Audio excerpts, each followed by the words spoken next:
Hello बच्चों, welcome back to my YouTube channel Maths Plaza. तो बच्चों, आज मैं इस वीडियो में बिहार बोर्ड क्लास 9 इतिहास चैप्टर 8 जिसका नाम है कृषि और खेतीहर समाज। तो आज हम इस चैप्टर का संपूर्ण व्याख्या करने वाले हैं।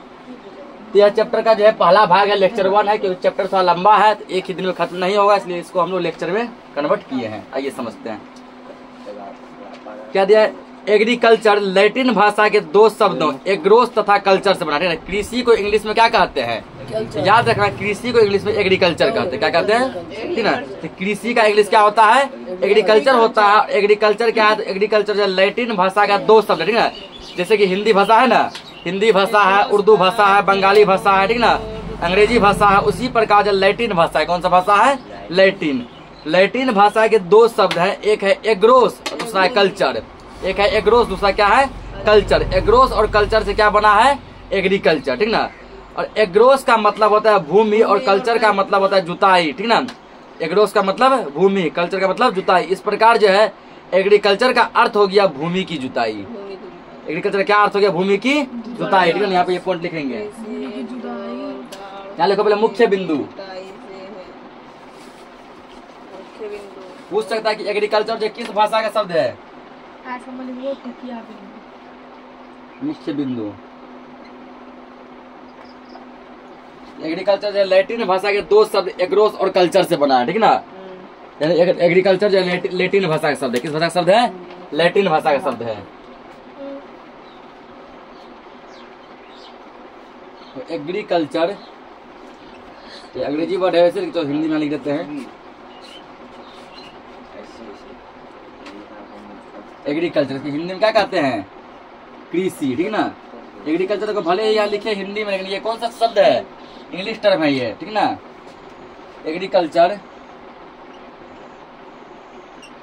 लैटिन भाषा के दो शब्द, लैटिन भाषा के दो शब्द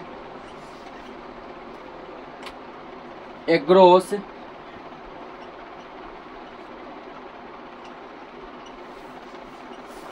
तथा कल्चर, एग्रोस तथा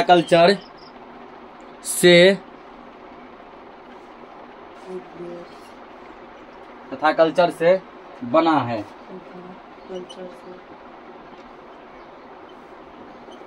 ठीक ना। एक और यहाँ पॉइंट बनेगा, एग्रीकल्चर का अर्थ है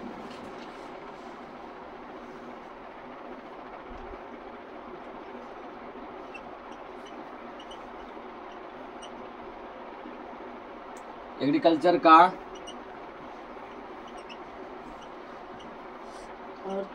अर्थ है भूमि की जुताई,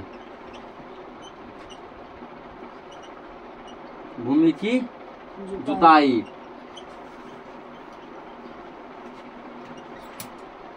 एग्रीकल्चर का क्या अर्थ है, भूमि की जुताई, ठीक है। यानी भूमि में जब लोग जुताई करते हैं ना, तो वही क्या एग्रीकल्चर का वो क्या होता है, मतलब होता है भूमि की जुताई, ठीक ना। यद्यपि कृषि का अंतर्गत पशुपालन, वानिकी और मत्स्य भी शामिल है, ठीक ना। हम लोग जो पशुओं को पालते हैं, जैसे गाय को पाले, भैंस को पाले, बकरी को पाले, वो भी कृषि में ही आता है। किसमें आता है, कृषि में। एग्रीकल्चर का ही वो भी एक पार्ट है। उसके अलावा हम लोग मत्स्य पालन जो करते हैं, मत्स्य मतलब क्या होता है, मछली, ठीक ना।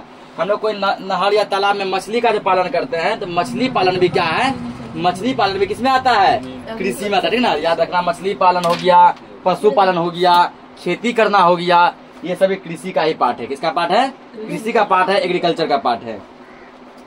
कृषि की शुरुआत नवपाषाण काल में ही हुई थी, लेकिन सिंधु घाटी संस्कृति की विशेषकर कांस्य युग से कृषि में नियोजित विकास देखने को मिलता है।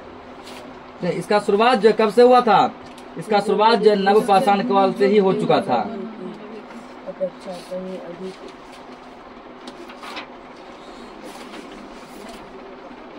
कृषि की शुरुआत कब से हो चुकी थी, इसका शुरुआत जो है नवपाषाण काल से हो चुका था, ठीक ना। लेकिन पूरा इसमें विख्यात जो मतलब कि प्रोग्रेस देखने को मिला वो सिंधु घाटी संस्कृति विशेषकर कांस्य युग से कृषि में क्या मिला, विकास देखने को मिला। विकास मतलब क्या होगा, प्रोग्रेस देखने को मिला, ठीक ना, डेवलप देखने को मिला। सिंधु घाटी मिस्र की नील नदी की अपेक्षा कहीं अधिक जलोढ़ मिट्टी बहा कर लाती थी और इसे बाढ़ वाले मैदानों में छोड़ जाती थी ना। सिंधु घाटी का योगदान क्या था कृषि में डेवलप करने में। सिंधु घाटी क्या करता था, मिस्र की, ठीक ना, मिस्र की नील नदी, यानी मिस्र देश में जो नील नदी है, मिस्र देश में जो क्या है नील नदी है, ठीक ना, सिंधु नदी मिस्र की नील नदी की अपेक्षा अधिक जलोढ़ मिट्टी बहा कर लाती थी, ठीक ना। जितना नील नदी जितना मिट्टी बहा कर लाता था उससे ज्यादा मिट्टी बहा कर कौन लाता था, सिंधु नदी। कौन लाता था, सिंधु नदी, ठीक ना। और इसे बाढ़ वाले मैदानों में छोड़ देता था। जिस इलाके में बाढ़ आता है, जो इलाका नीचा धंसा हुआ है, ठीक ना, दूर से क्या हुआ, मिट्टी को अपने साथ बहा के लाया, धंसे हुए इलाके में मिट्टी क्या किया, छोड़ दिया, ठीक ना। उसके बाद दिया गया है छोड़ दीजिए, जिससे पैदावार बढ़ जाती थी। हड़प्पा काल में राजस्थान हल का प्रयोग का प्रमाण मिलता है, ठीक ना। हड़प्पा काल में राजस्थान में हल का प्रयोग का प्रमाण मिलता है। ये हल जो हम लोग जो कंधा पे लेते हैं वो किस काल से देखने को मिला था, वो जो है हड़प्पा काल से ही देखने को मिला था। कब से देखने को मिला था, हड़प्पा काल से देखने को हल मिला था, ठीक ना। नाम से ही लग रहा है, हो से हड़प्पा हो से हल। कहाँ पर देखने को मिला था, राजस्थान में देखने को मिला था पहली बार। हड़प्पा वासी शायद लकड़ी के हलों का प्रयोग करते थे, ठीक ना। हड़प्पा वासी किसका प्रयोग करते थे, लकड़ी के हल का प्रयोग करते थे। इस काल को आदमी खींचते थे या बैल, या इस हल को आदमी खींचते थे या बैल, इस बात पर पता नहीं, ठीक ना। इस हल को आदमी खींचते थे कि बैल खींचता था, इस बात का पता नहीं है, ठीक ना। फसल काटने के लिए शायद पत्थर के हंसियों का प्रयोग होता था। पूछेगा फसल काटने के लिए किसका प्रयोग होता था, पत्थर का हंसुआ ये लोग बनाता था, ठीक ना। पत्थर के हंसियों का प्रयोग क्या करने के लिए होता था, फसल को काटने के लिए होता था। नहरों या नालों से सिंचाई की परिपाटी नहीं थी, ठीक ना। नहर से सिंचाई कोई आदमी नहीं करता था, नाला से भी सिंचाई कोई आदमी नहीं करता था। जैसे अभी हम लोग नहर से भी सिंचाई करते हैं ना, पहले नहर सिंचाई नहीं होता था। सिंधु सभ्यता के लोग गेहूं, जौ, राई, कपास, मटर, अनाज आदि पैदा करते थे। ये यहाँ पे लिखेंगे, यहाँ से आता है। इसका पॉइंट लिखो यहाँ पे।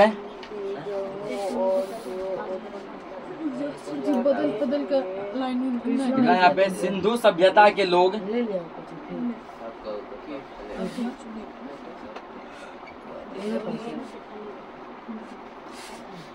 सिंधु सभ्यता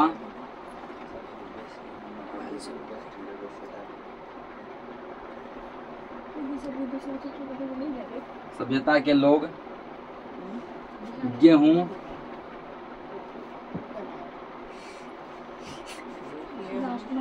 जौ,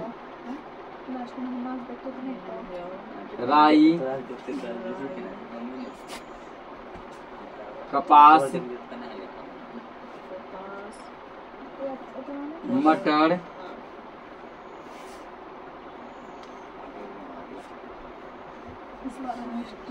अनाज आदि पैदा करते थे। यानी लोग अपने खेतों में जो है ना ये सब फसल जो है उगाते थे। मटर, अनाज आदि पैदा करते थे।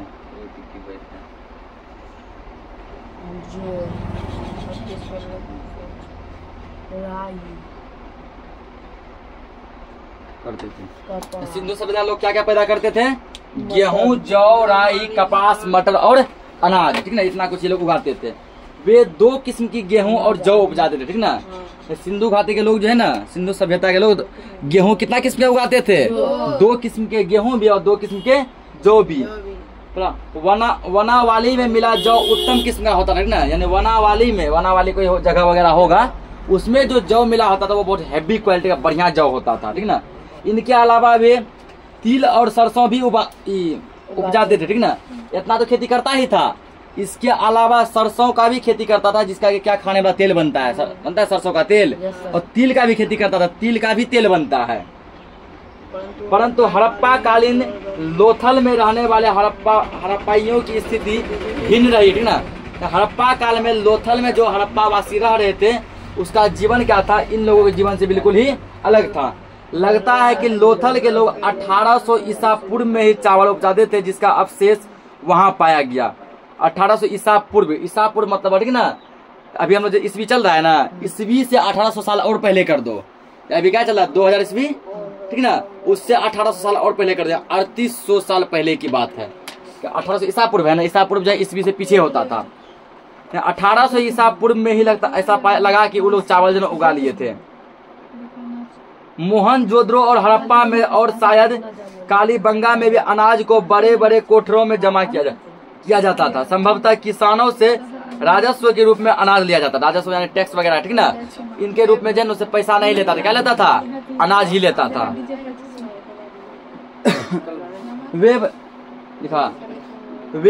वे पारिश्रमिक चुकाने और संकट की घड़ियों में काम के लिए अनाज को कोठारों में जमा क्या करते थे ना। तुम लोग घर में देखा होगा कि आदमी सब कोठी भी कहते हैं ना, मिट्टी का बना होता है ठीक ना। अभी तो अब देखने को नहीं मिलता, अब तो ड्रम खरीदता है ना, और ड्रम में क्या रखता है? अनाज रखता है। पहले जब ये ड्रम वगैरह नहीं चलता था या बहुत महंगा, या चलता था लेकिन बहुत महंगा बिकता था, और मिट्टी का एक कोठरी बनाता था, कोठा, ठीक ना, जो कोठी कहते हैं। उसी कोठी में अनाज सब, गेहूं चावल सब क्या करता था? रखता था। वही याद दिया है, ठीक ना, कि कोठरों में जमा कर लेते थे। यह बात हम मेसोपोटामिया के नगरों में दृष्टांत से कह सकते हैं, जहाँ मजदूरी में जौ दिया जाता था ना। मेसोपोटामिया की जगह है जहाँ आदमी जब मजदूरी करता था ना, जिसमें मान लो किसी का काम किया तो मजदूरी के बदले उसको पैसा नहीं मिलता था। क्या मिलता था? जौ मिलता था। सबसे पहले कपास पैदा करने का श्रेय सिंधु घाटी सभ्यता के लोगों को है, ठीक ना। ये पूर्णिया बनेगा कि सबसे पहले कपास कहाँ पैदा किया गया था? सिंधु सभ्यता के लोगों ने, ठीक ना, पहली बार जो है कपास उगाया था। 4 नंबर का पॉइंट है। सबसे पहले कपास, चौथा पॉइंट में लिखेंगे, ठीक ना। पैदा करने का, ठीक है। सबसे पहले श्रेय, सबसे पहले कपास पैदा करने का श्रेय सिंधु घाटी कपास पैदा के लोगों को है। करने का श्रेय सिंधु घाटी सभ्यता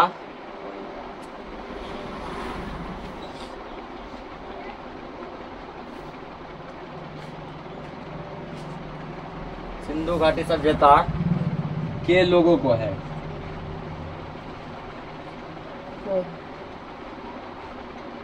ऐसा कहा जाता, ठीक ना, कि सिंधु घाटी सभ्यता के लोगों ने ही सबसे पहली बार कपास का खेती किया था, ठीक ना। चूंकि कपास का उत्पादन सबसे पहले सिंधु क्षेत्र में ही हुआ था। सबसे पहले कहाँ हुआ था? सिंधु क्षेत्र में हुआ था। इसलिए यूनान के लोग इसे सिंडन कहने लगे, जो सिंधु शब्द से उद्भूत हुआ है, ठीक ना। यूनान का लोग जो है क्या कहने लगे? इसको, कपास को सिंडन कहते हैं। क्या कहते हैं? सिंडन कहते हैं। ये पॉइंट लिखेंगे, ये भी इम्पोर्टेंट है, ठीक ना। यूनान के लोग कपास को क्या कहते हैं? सिंडन कहते हैं।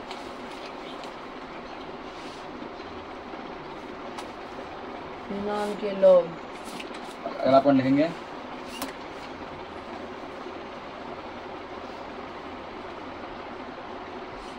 यूनान में जो लोग रहते हैं यूनान देश में, ठीक ना, तो वो क्या कहने लगे?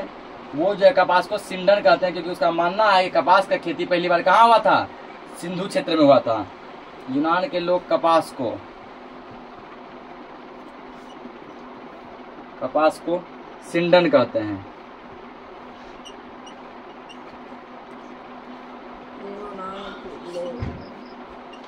तो कहाँ के लोग कपास को सिंडन कहते हैं? यूनान के लोग। या फिर यूनान में कपास को क्या कहा जाता है? सिंडन कहा जाता है, ठीक ना। तो 2 टाइप से क्वेश्चन यहाँ से बन सकता है।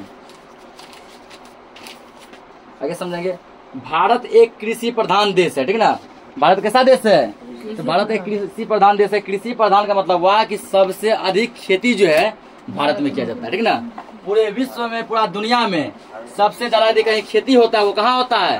भारत में होता है, ठीक ना। इसलिए भारत को कृषि प्रधान देश कहा गया है, क्योंकि भारत का लगभग जनता क्या करता है?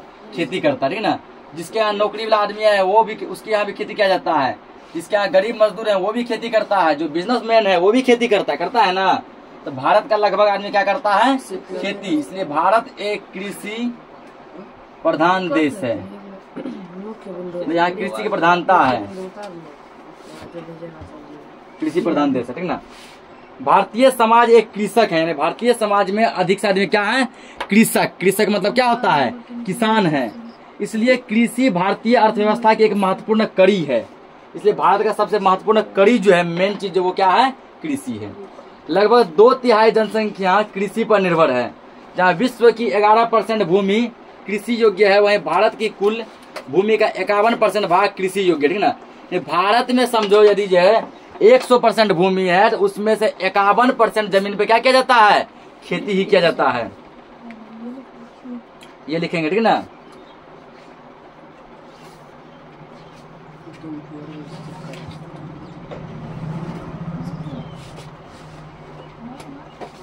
सातवां लिखना है।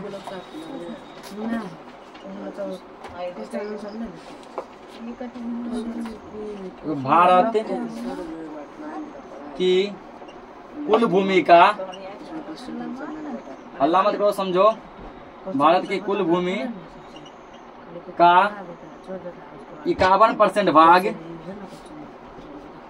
51% भाग कृषि योग्य है।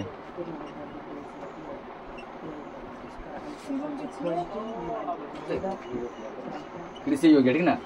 तो पूछा भारत के कितने परसेंट कितना परसेंट जमीन जो कृषि योग्य है?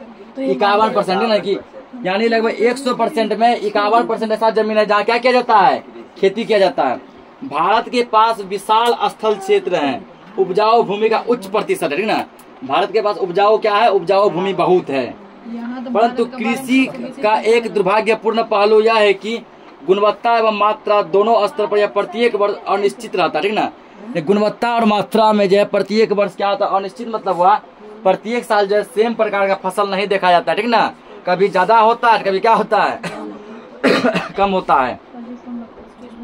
कृषक अंतिम समय तक अपने फसल के उत्पादन के लिए निश्चित नहीं रहते, ठीक ना। कुछ किसान क्या होते हैं? रास्ता में थोड़ा डगमगा जाते हैं, पूरा जो है ना पूरे सच्चे लगन से अंतिम समय तक मेहनत नहीं करते हैं, जिसका कारण कि उसका फसल जो है ना कुछ कमी देखने को मिलता है।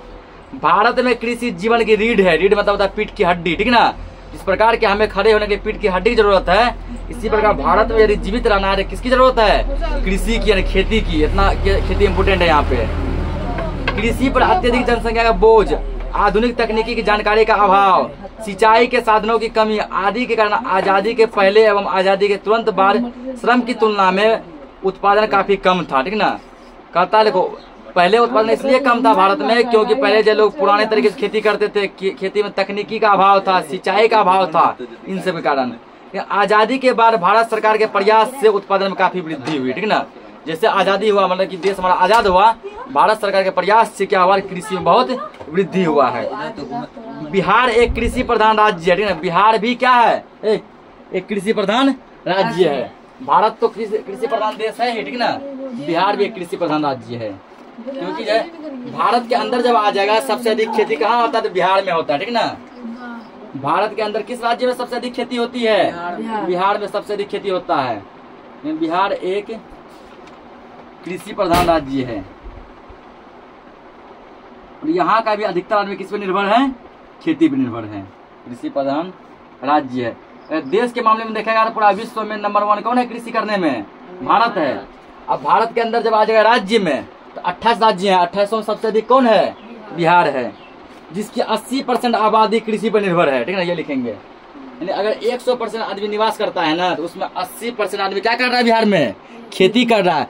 20% आदमी कोई नौकरी कर रहा है, तो कोई जॉब कर रहा है, ठीक ना, कोई अपना बिजनेस कर रहा है या फिर कोई कुछ और कर रहा है। 80% आदमी क्या है? यहाँ का किसान है। समझ गया ना। बिहार की 80% आबादी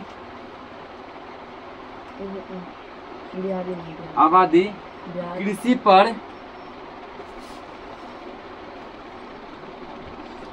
पर निर्भर है।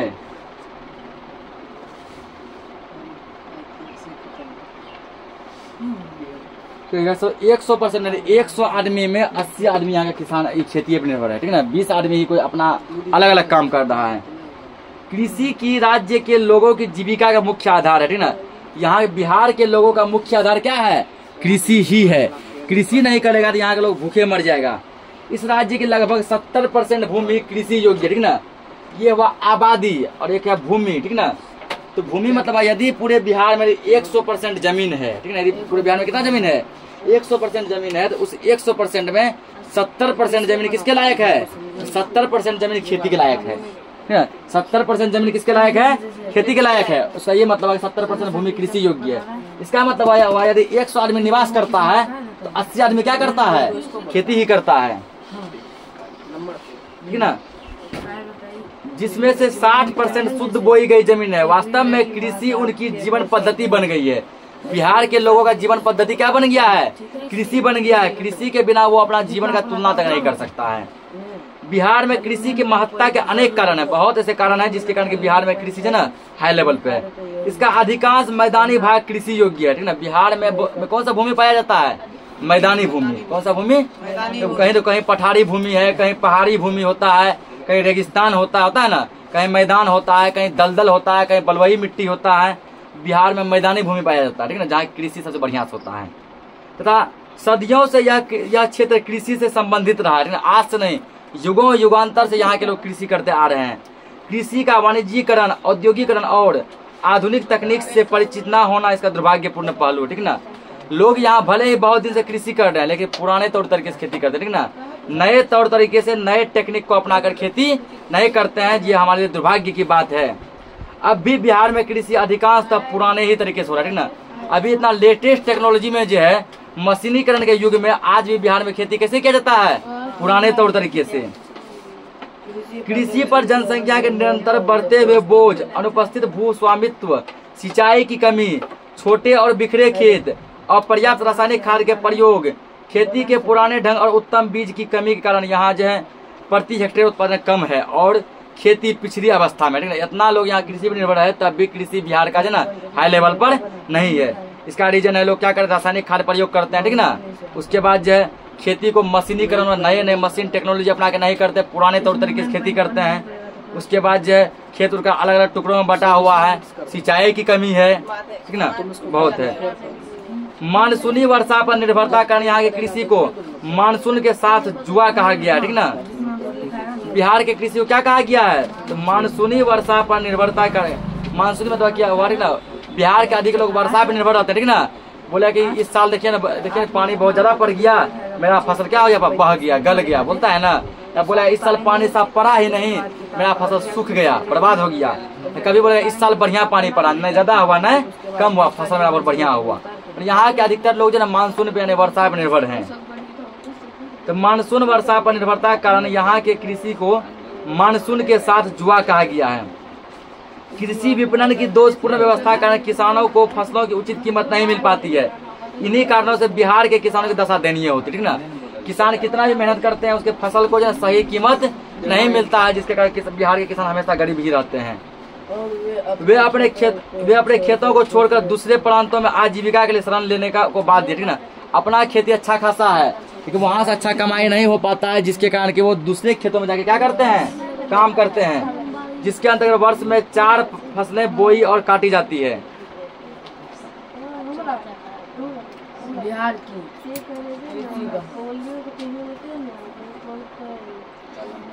जिसके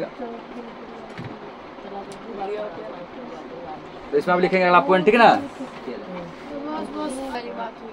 लिखो अगला पॉइंट,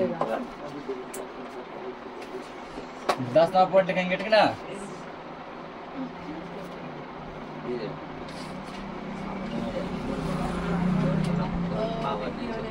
तो बिहार में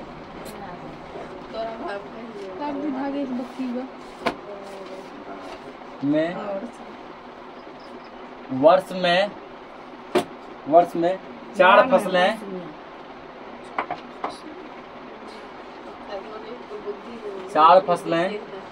बोई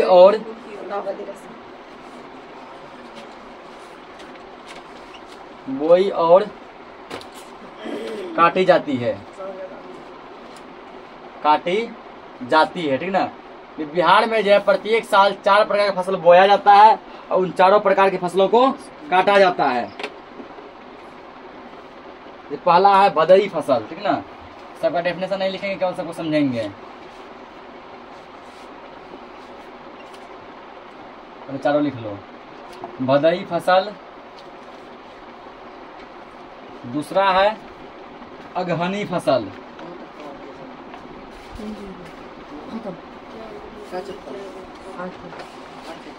अगहनी फसल। तीसरा है इससे पहले और बोलो पड़ा रबी फसल।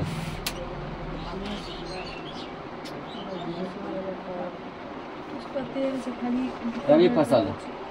चौथा है गर्मा फसल।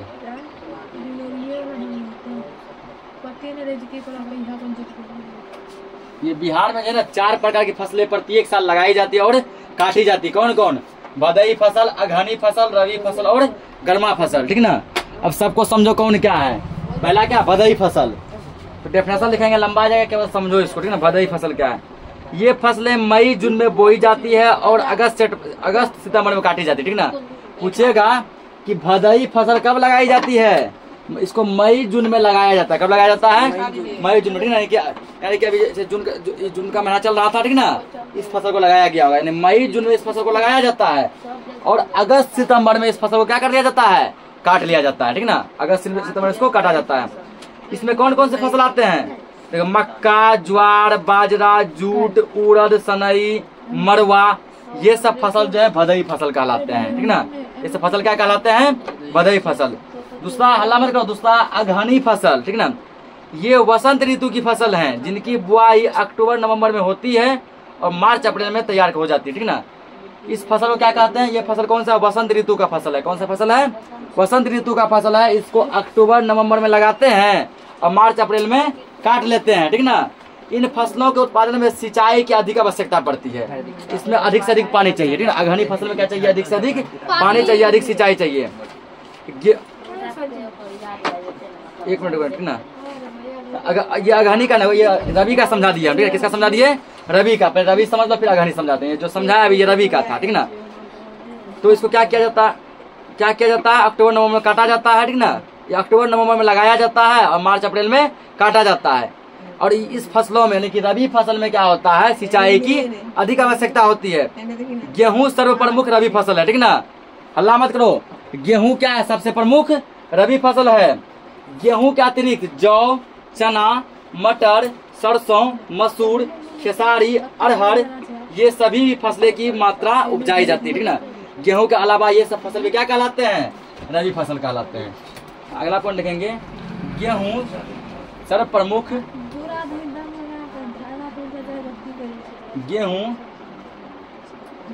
बत्ती काट रहा है। रखो उसको, सर्वप्रमुख रबी फसल है।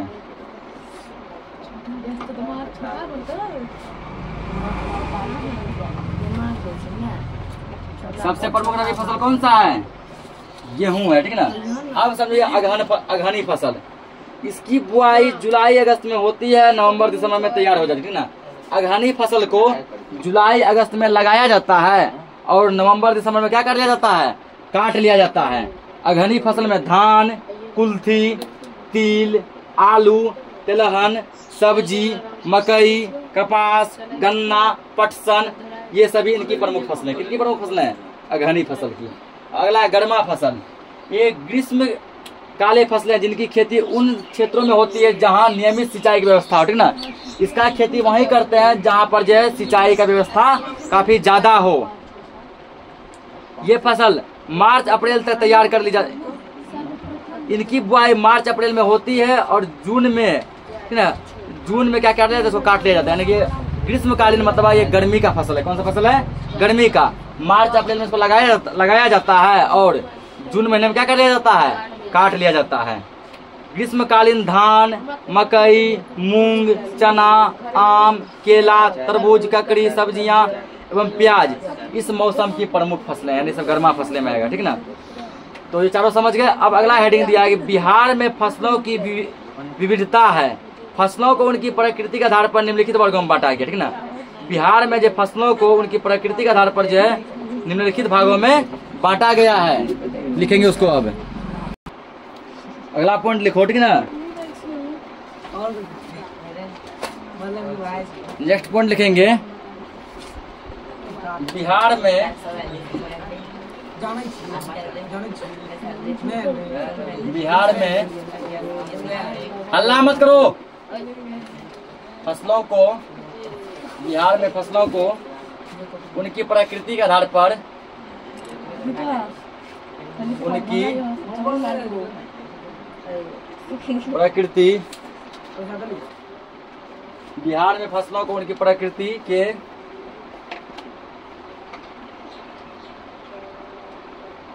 आधार पर निम्नलिखित वर्गों में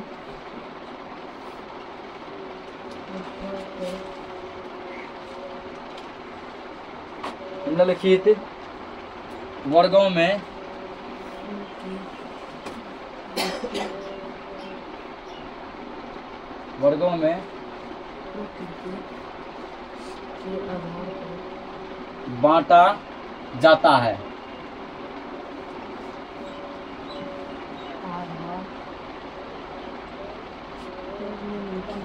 वर्गों में बांटा गया है। यानी बिहार में फसलों को जो है उनकी प्रकृति के आधार पर निम्नलिखित वर्गों में बांटा गया, ठीक ना। तो देखो कौन कौन सा है, पहले सबको लिख लेंगे फिर समझेंगे हम लोग।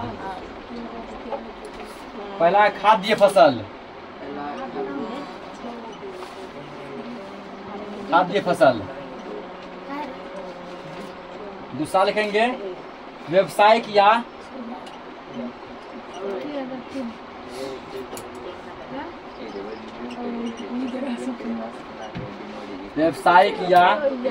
नकदी फसल।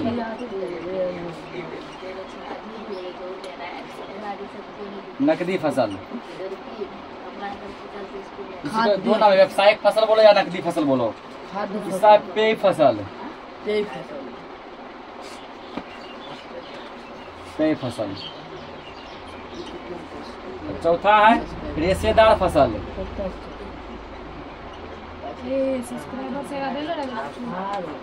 रेशेदार फसल। पांचवा है फल।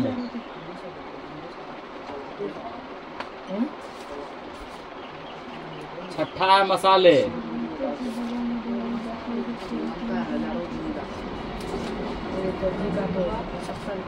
मसाले, ठीक ना। तो पहला समझते हो खाद्य फसल, ठीक ना। खाद्य फसल में कौन कौन सा आएगा? तो धान, गेहूं, मक्का, ज्वार, बाजरा, चना, जौ, दलहन, तिलहन, ठीक ना। ये सभी फसल कौन से फसल हैं? ये सभी फसल है खाद्य फसल। कौन से फसल है? खाद्य फसल। अगला व्यवसायिक या नकदी फसल, इसके अंतर्गत गन्ना, पटसन, कपास, तंबाकू, आलू, तिलहन, दलहन, लाल मिर्च, मसाले ये आदि आते, ठीक ना। जिसको हम लोग नगद दाम में बेच सकते हैं। नकदी फसल मतलब क्या? नगद दाम में बेच सकते हैं। जैसे गन्ना, पटसन, कपास, तंबाकू, आलू, ये सब खुले जो है नगद क्या था, नगदी सीधा जो है आसानी से बिक जाता है। मतलब पेय फसल, पेय मतलब पीने योग्य। इसके अंतर्गत चाय आती है, जिसकी खेती किशनगंज में की जाती है, ठीक ना। ध्यान रखना, बिहार के किशनगंज में पेय की खेती की जाती है, चाय की खेती की जाती है, ठीक ना। किशनगंज जिला, ठीक ना। अगर पूछेगा पूरे भारत में सबसे अधिक चाय की खेती कहाँ होती है, ठीक ना। भारत में पूछेगा तो असम हो जाएगा। क्या हो जाएगा? असम। और यदि पूछ लिया बिहार के किस जिले में चाय की खेती सबसे अधिक होती है, तब किशनगंज। क्या होगा? किशनगंज। वह पेय पदार्थ, पेय मतलब पीने योग्य, नहीं चाय हो गया पीने वाला, ठीक ना। रेशेदार फसलें कपास, जूट, रेशम। कपास, जूट और रेशम, ये तीन ऐसे फसल हैं जो कहलाते हैं रेशेदार फसल। क्या कहलाते हैं? रेशेदार फसल। फल, फल में जैसे आम, केला, लीची, अमरूद, ये सब फल हैं जो कि बिहार में उपजाए जाते हैं। मसाले, लाल मिर्च, लहसुन, हल्दी, धनिया, मेथी, ठीक ना। ये सभी जगह क्या होते हैं? बिहार में उपजाए जाते हैं मसाले। तो अगला जैसे अब हेडिंग है चावल या धान। चावल या धान, बिहार की सबसे प्रमुख जो फसल वो क्या है? चावल है, ठीक ना। ये पॉइंट लिखेंगे। बिहार का सबसे प्रमुख फसल क्या है? चावल है।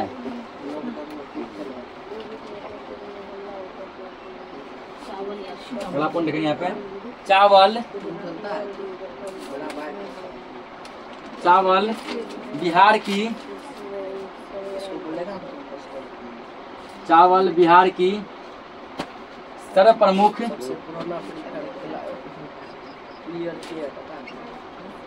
सर प्रमुख फसल है। अलामत कीजिए।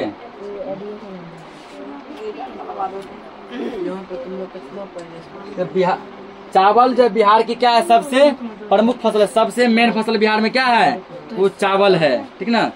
चावल के बाद जो दूसरे स्थान में जो फसल है बिहार में, वो है तुम्हारा गेहूं। गेहूं बिहार का दूसरा प्रमुख फसल है, ठीक ना। हल्ला मत करो। गेहूं क्या है, बिहार का दूसरा प्रमुख फसल है। और गेहूं बिहार के कहाँ कहाँ होता है अच्छे पैमाने पे, रोहतास, पूर्वी चंपारण, सिवान, ठीक ना। रोहतास, पूर्वी चंपारण और सिवान जिले में गेहूं का खेती खूब होता है। अब बिहार का तीसरा सबसे फेमस फसल है वो है मकई, ठीक ना। बिहार का तीसरा सबसे फेमस फसल कौन है, मकई। मकई बिहार के किन किन जिलों में होता है, सारण, सिवान, गोपालगंज, मुजफ्फरपुर, वैशाली, पूर्वी चंपारण, पश्चिमी चंपारण, समस्तीपुर, बेगूसराय, खगड़िया, सहरसा, मधेपुरा, पूर्णिया, कटिहार इत्यादि, ठीक ना। इन सभी क्षेत्रों में क्या होता है, मकई होता है, बहुत ऊंचे पैमाने पे, ठीक ना। तो आज के लिए इस लेक्चर को इतना ही रखते हैं, ठीक ना। बाकी जो भी बचा हम लोग नेक्स्ट लेक्चर में समझेंगे। तब तक के लिए जय हिंद। साइड हो जाएगा।